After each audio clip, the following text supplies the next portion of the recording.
ఎక్కడెక్కడి నుంచో భక్తులు వస్తారు.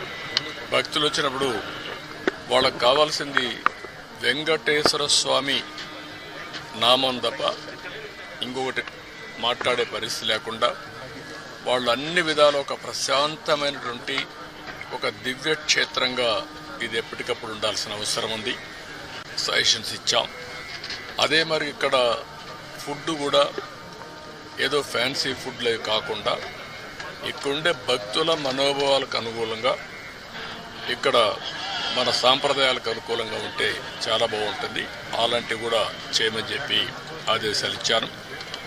అదే మరి ఎండ్ టు ఎండ్ ఇవన్నీ కూడా ఒపీనియన్ కూడా తీసుకోవడం, భక్తుల మనోభావాల్ని గౌరవించడానికి ఏమేం చేయాలనో అవన్నీ చేస్తాం. ఇప్పుడు ఈ వీడియోను లైక్ చేయండి, షేర్ చేయండి. మరిన్ని ట్రెండింగ్ వీడియోల కోసం న్యూస్ 18 ఈ వీడియోను లైక్ చేయండి, షేర్ చేయండి.